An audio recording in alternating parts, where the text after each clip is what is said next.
way, they kind of symbolize the struggles and achievements of a lot of women.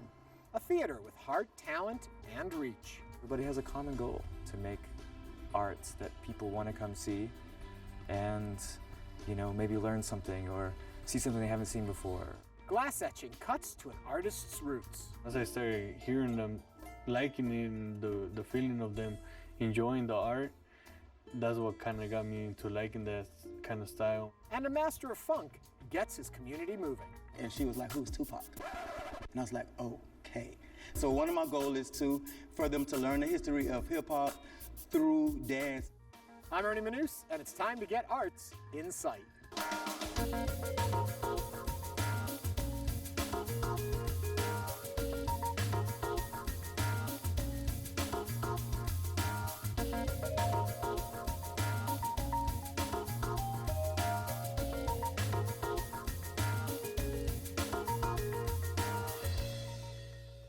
Welcome to Arts Insight. Houston's East End is bursting with public art and bright colors as this historic Houston neighborhood has been home to a rich mural painting program that's been bringing the community together.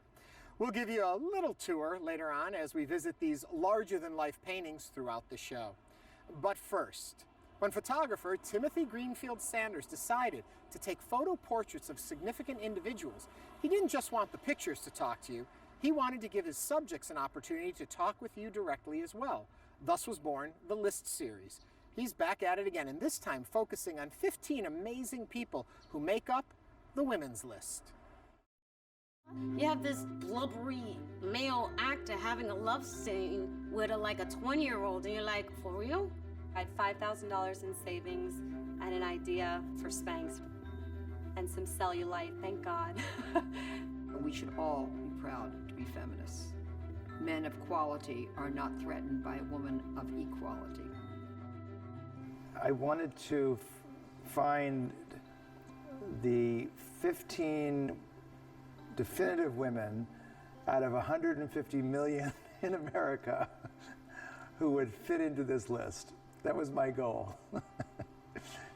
And I think I succeeded. Obviously, it's impossible to pick 15 women. We did our best. It's a range, you know. It's a range of professions. It's a range of ages. It's a range of ethnicity, and I think that's what works here. The List series, which I started in 2008 with the Blacklist, is really an extension of my portraiture. It's if you will, a Timothy Greenfield-Sanders portrait come to life, which is a simple backdrop, a single light source, direct-to-camera portrait. And these are talking portraits. And I felt way back then that if you could look at a photograph and enjoy it and get something out of it just by staring at it, you could certainly learn something if the person was talking to you. And that's what these were. And I thought that they would be interesting on their own.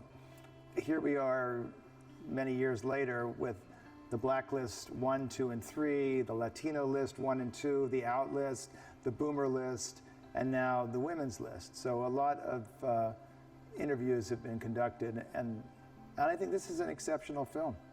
It's important to see the accomplishments of the women in this film and see the bigger picture that presents. In a way, they kind of symbolize the struggles and achievements of a lot of women. These are, many of them, famous people, but their struggles, I think, you can connect to them as well, despite their notoriety. Let's just take Nia Wordlaw. This is an African-American pilot for an airline, major airline, whose life story is just remarkable, but I think what you get out of it is that she had an early mentor, and the mentor in her case was a piece of paper, was a female pilot. I made a point to tell people that I wanted to be a pilot, and I had a history teacher. She approached me and said, "Nia, I have this article, it's an obituary." Something inside me said, you have to get to this funeral. You need to go there because you've never seen a Black female pilot. Although she's dead, you need to see her, someone that looks like you. And what's wonderful about someone like Nia is that she's unexpected, that there needs to be in these films someone we don't know. We know Edie Falco, we know Madeleine Albright, we know Nancy Pelosi, you know, Wendy Williams, Betsy Johnson. We have a lot of famous people. But some of the stories like Nia Wordlaw, very important also.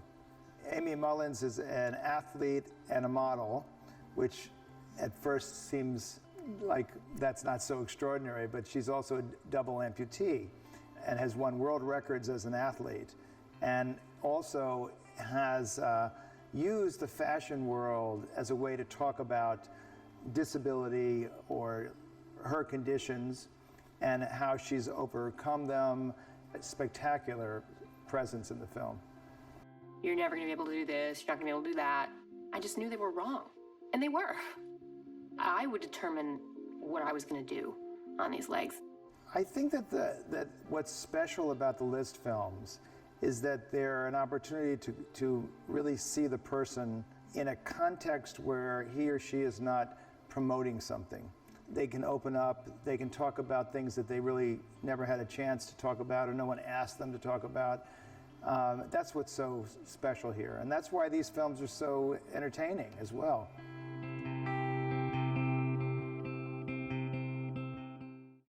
To learn more about Timothy, visit Greenfield-Sanders.com.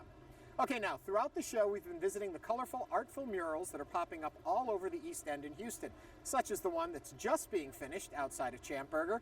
And here to tell us all about these murals are Champburger proprietor Chris Saladino and Diane Barber, the managing director of the East End Foundation. Hello to both of you. Hello. Okay, I'm going to start with you, Chris. There's a mural on the side of your business now. Tell me a little bit about why that's a good idea for you.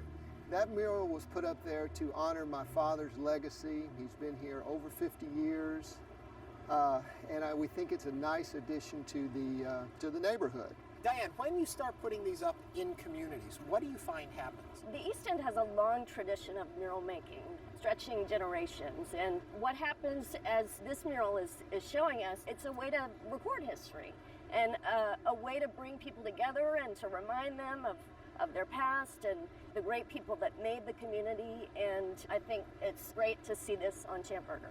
Well, what I also understand about murals in communities is it helps people take more pride in their area, because as you're beautifying your business, it encourages them to take care of their own properties, correct? That's true. In many cases, the murals are made by people in the community. Anat Ronan is a Houston-based artist who is about to move her studio into the East End, and so it makes sense that she's connecting to the community with her artwork.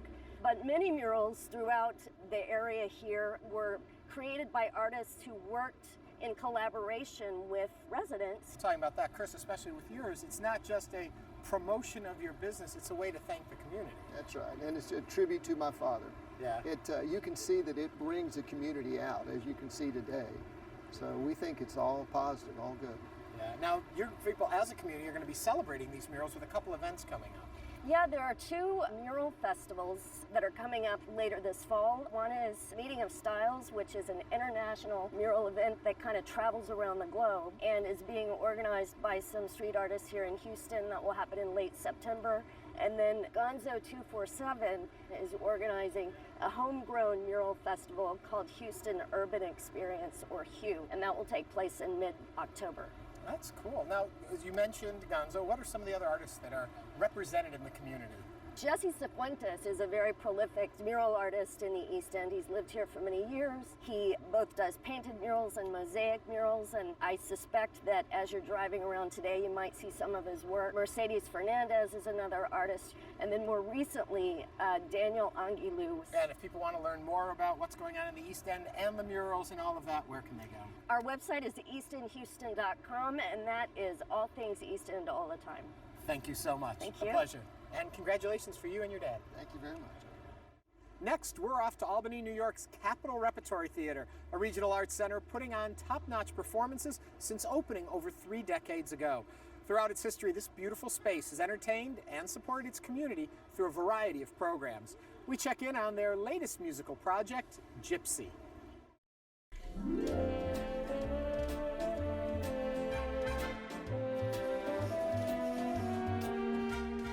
Capitol Rep was founded in 1981 as a LORT theater. That's kind of a big deal in our world. That's the League of Resident Theaters. And that meant that we were established from the get-go as a professional company.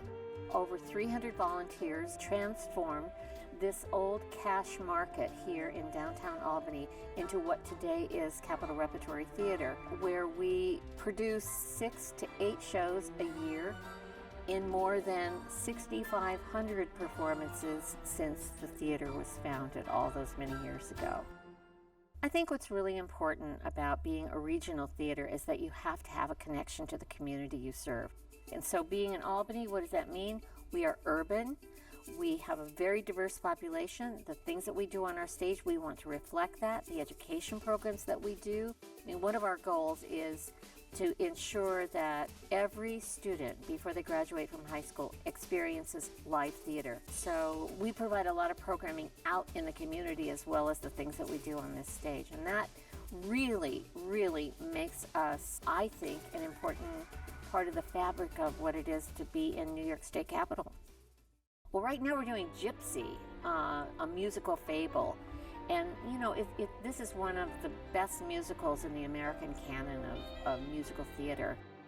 Gypsy Rose Lee was a very significant performer in that she made herself into what she was with the help of her mother, who it turns out to be one of the most iconic characters, really, of the American theater, Mama Rose.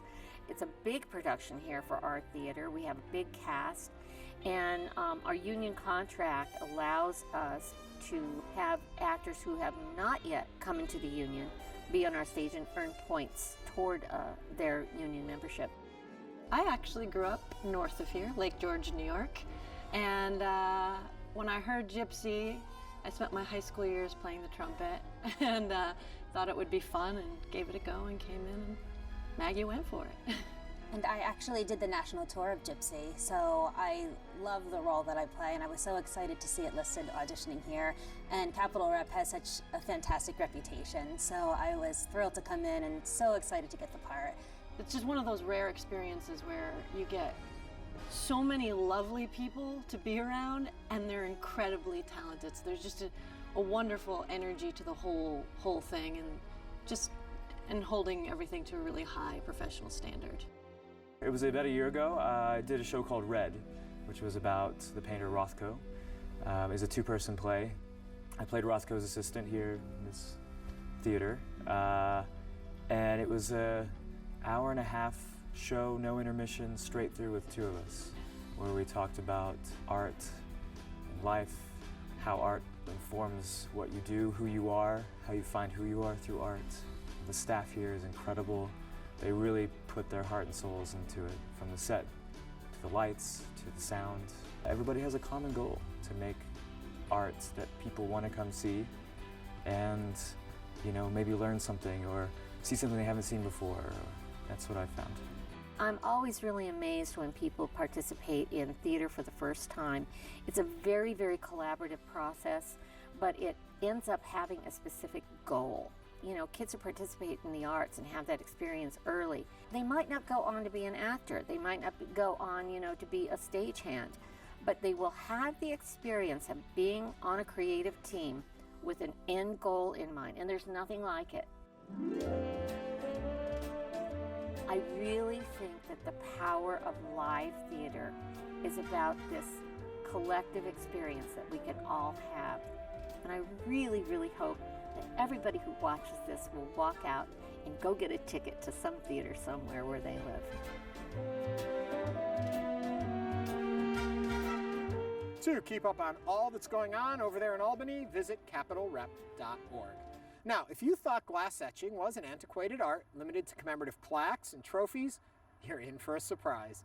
This Milwaukee-based artist's glass etching work is young and showcases a deep love for his Latin American roots.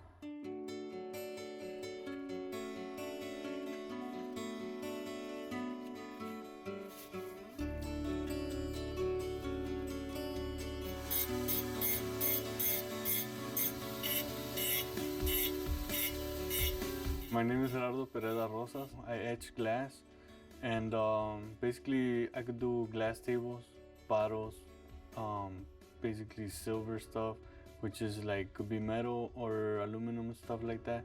Anything that could be scratched, I could draw on it.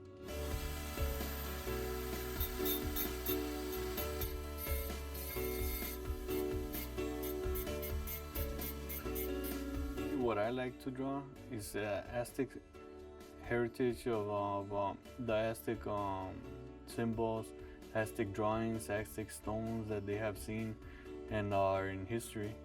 I get all the artwork together. If it's for somebody that's a present or something, it's basically what they want. And I kind of draw it out and then show them what they want. And then I get started with that. And then basically just get the basic outline, put it on the glass, and then start scratching. It depends on how much detail is on the drawing. Sometimes when it's feathers, hair, it takes way longer because every little line is a little bit of detail and it takes a lot of time to do little lines at a time. With color, what I have to do first is kind of get the whole drawing done, and then I put a white ink on it, and then I use a razor and I kind of go over the top so it kind of takes off everything. And then what's on the line, it stays inside the line, so that's what keeps the color in there. Sometimes I add a little bit of color with the Sharpies and stuff like that, and then that's where the color kicks into.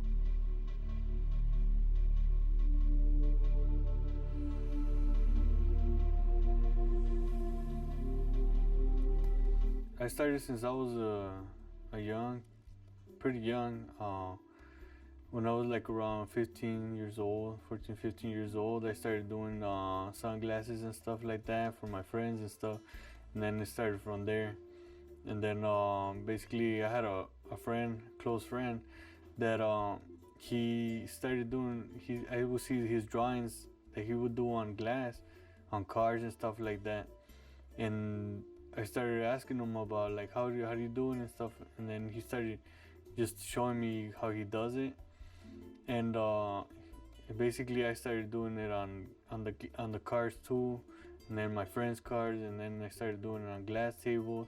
Then I started doing it on like tequila bottles and stuff like that. So it's like something new that people haven't seen.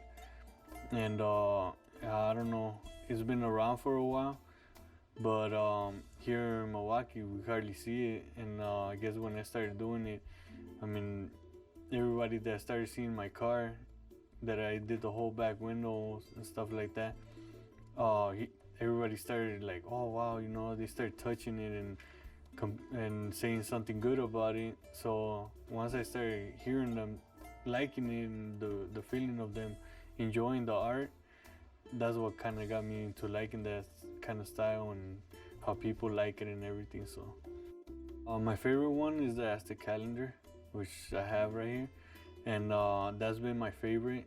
I have tried to get rid of it, but I kind of sometimes don't want to because I like it so much. And then usually for something like that, I take quite a long time. For this one, it took me about 2 weeks, and I will put like at least 5-6 hours a day.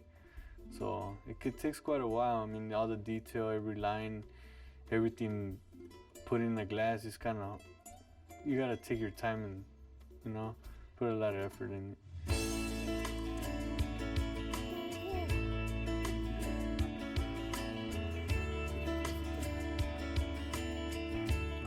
I love the Mexican art, which is something that I grew up with, and I basically like showing it and like have people look at it and remember, you know what I mean, like our style, or people have seen it before but never seen it on a glass, but then all of a sudden it's like, wow, you know, the Aztec culture is like really important to me, you know, that's where I came from, that's where my family got raised in, so kind of love doing the artwork like that.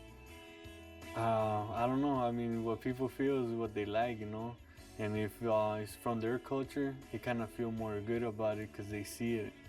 And when somebody does stuff like that, I mean, the people feel good about it, you know. When they see it and they like it, then I'm happy, you know. That's what makes me proud of my culture and stuff. So I mean, once I see people with a smile and they like to take it home and stuff like that, then that's what makes me happy.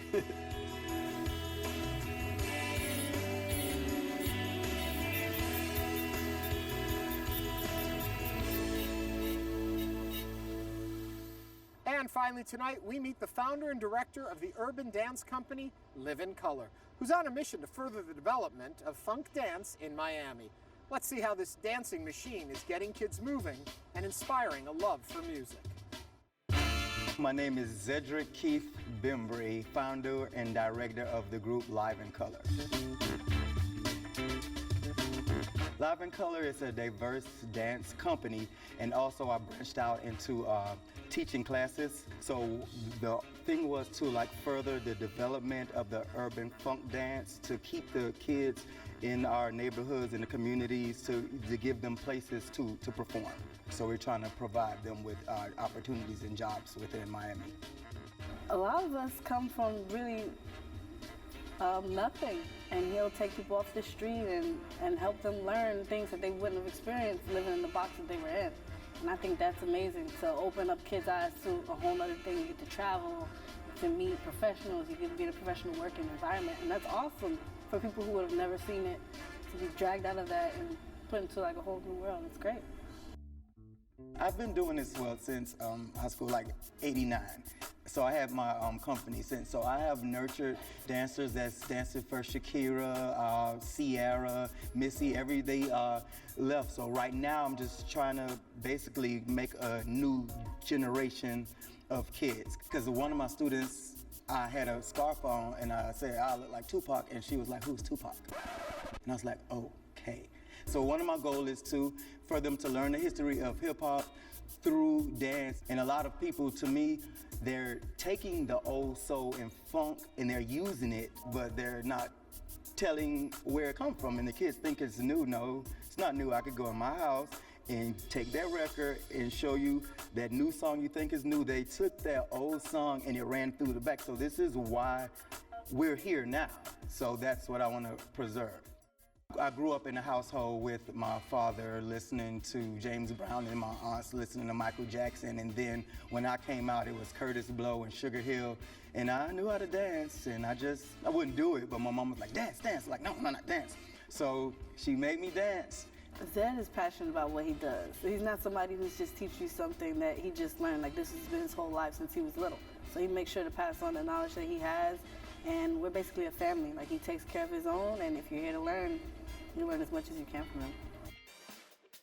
I grew up in Opelika, and we used to rehearse on the street, so this is a blessing. But sometimes I like to still take it to the street. It's it's hot as hot. No, you're spoiled. Sweat out. I used to have to dance in front of cars, and that kind of gave me the rough edge that I have, because we had to go on the streets. A lot of kids, they're on the couch playing computers. They don't even know what it is to sweat. They don't go outside. And I want them to get that earth back, that funk and soul. So that's my goal. If anyone comes in here, I'm going to push you to the next level.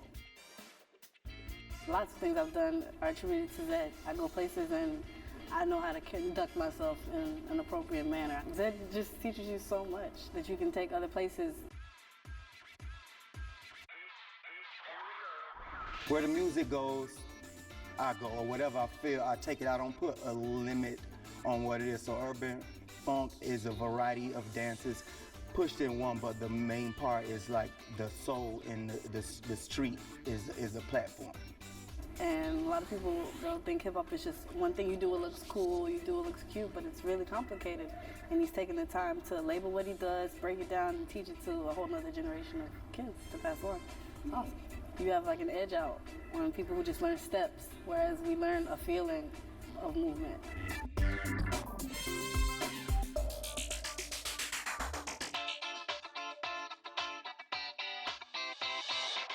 The same structure and foundation you would learn from a ballet conservatory or a modern conservatory you learn here.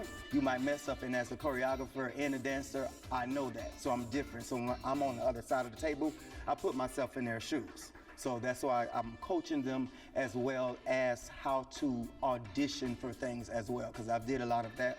And sometimes you don't know what they're looking for. They might see you walk in that door, I want her, I don't care. And that's it. Your presence through the door, that's it. So that's what I'm trying to teach too. The most work you will get is from hip hop. The most money you can get paid is from videos and performing for hip-hop and R&B artists, opposed to being a technical dancer. Not that you don't need technique, because that's your foundation to grow on. But there's more jobs when you can cross over that barrier to hip-hop. I think you can be employed more with hip-hop than as a technical dancer. I mean, I've auditioned. I don't have no technique, but I'll wipe the floor with somebody. You know, that's good too, but it's not also, don't let that scare you. Don't let that scare you. You go down there, the most people down there stretching and doing that, they don't move. Okay, I'm looking for entertainment. I want it all. So I'm saying, if you don't have the technique, don't let that scare you, because it can be taught to you. I want to see if you can dance, okay? So we want you to dance. And if you got it both, then that's just the A+. That's when the checks come. It's been life-changing. I don't think I would be dancing if it wasn't for Zed. I would like all of them to get the opportunity to perform in front of like millions of people to see how that feels and get paid for it. For more, you can visit Live in Color Dance Collective on Facebook. And that does it for this edition of Arts Insight. Tune in next week as we continue to showcase the arts that surround us, both locally and nationally. For all of us here at Houston Public Media, I'm Ernie Manous. Thanks for watching, and have a great week.